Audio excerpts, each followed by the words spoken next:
What's one of the saddest moments you've had at work?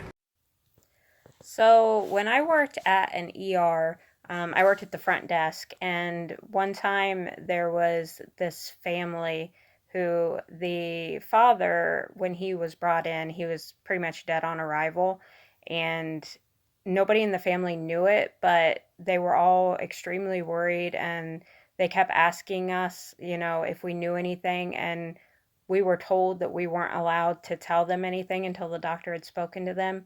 So we had to pretend that we didn't really know that this lady's husband and these children's father, that we didn't know he was dead and there was no hope.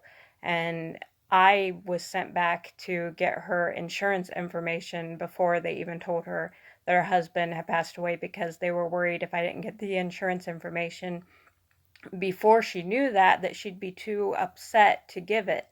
So I felt so horrible having to go, and again her asking me if I knew anything and having to pretend that I didn't, and having to get her insurance information, which to me, like, who the fuck cares at that point? I really didn't care at all about her insurance information, or even if they ended up paying their bills or not. Like, I felt like empathy and sympathy for the situation should have been more important, but obviously it wasn't. So it was awful. And then what made it even worse was the guy who went into the room after me.